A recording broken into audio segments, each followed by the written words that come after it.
Welcome po sa ating channel, Ellis Choice Carrera Tips. Disclaimer lamang po Ito pong sa atin ay pinaghalong self-study at sariling kursunada lamang po. Feb 23, 2024. Araw tayo ng Biyernes. 8 races ang naihanda. Para sa akin may kahirapan yung lineup natin. At 5 PM pa rin start time natin.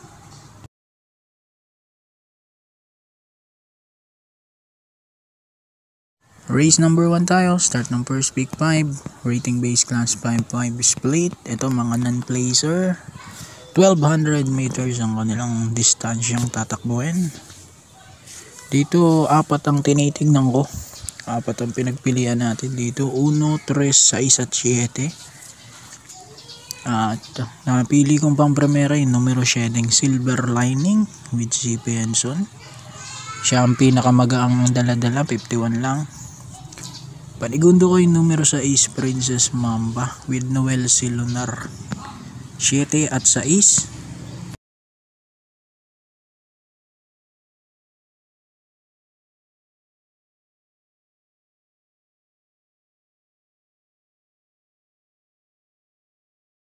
Lipat naman tayo, race 2, start ng winner take all, class 5, 6 to 10 split, 1,200 meters.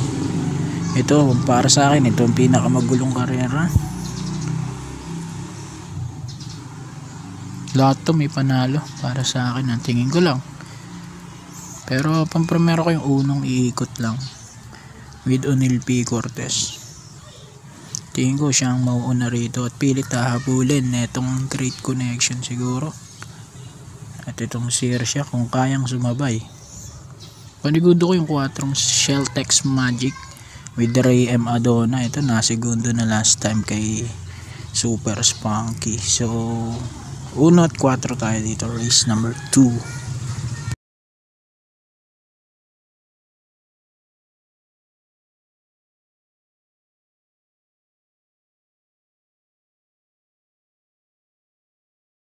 Lipat naman tayo, ikatlong karera natin. Start ng pick 6, class 4, 16 to 21 split. Ito 1200 meters din. Isa ring mahirap na karera para sa akin.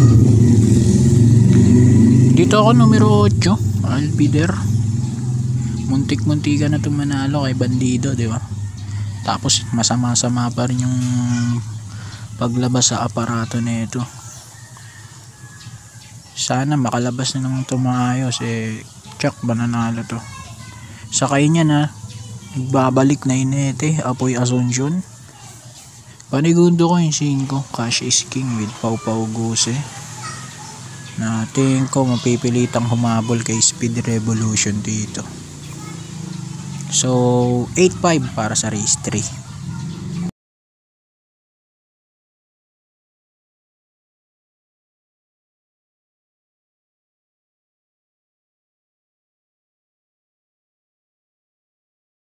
Ika-4 na karera na tayo. Start ng pangalawang pick 5, class 5-5 split.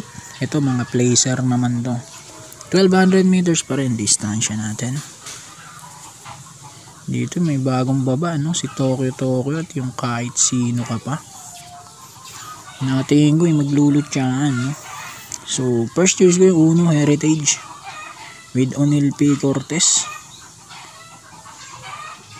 Panigundo ko yung numero 3, kahit sino ka pa, with JR De Ocampo. So 1-3 ako rito.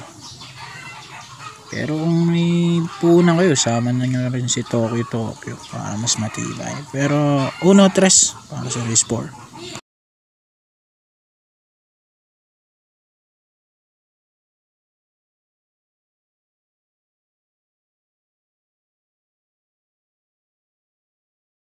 Race number 5 na tayo para tingnan ng first pick 5 at start ng ating pick 4. Class 5, 11 to 15 split. Ito 1400 meters dahil meron tayong 9 runners dito.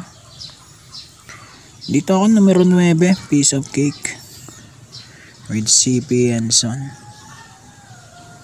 Panigundo ko naman dyan numero 6 na Mabuhay with AR Villegas. Dito 9-6 para sa ating race 5.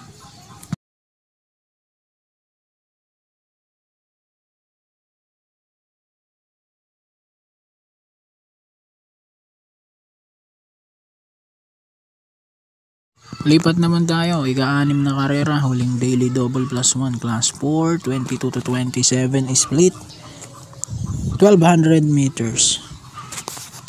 Dito ang pinagpilihan ko yung 5, 6, 7, 8. Pero lalagay ako sa dalawang Camanyero. Numero 5 ang This Girl is on Fire with Danny Boy Camanyero. At sa Octubre 14 with DL Camanyero. Kalaban naman nila yung dalawang Lucky Strike, Lucky Leia. So 5-6.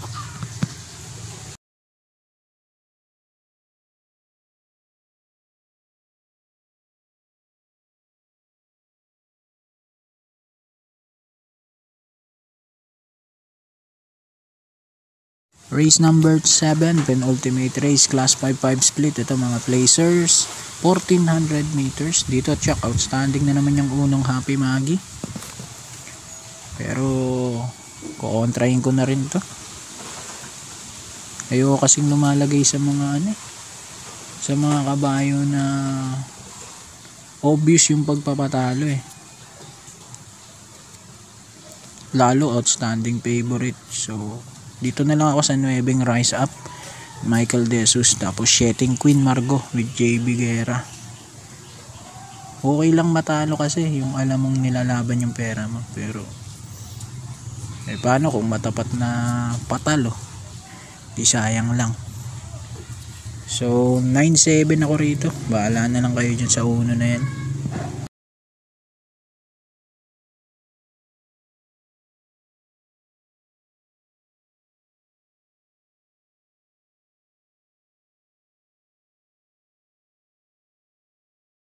Race number 8, huling karera natin, class 5, 6 to 10 split, 1400 meters.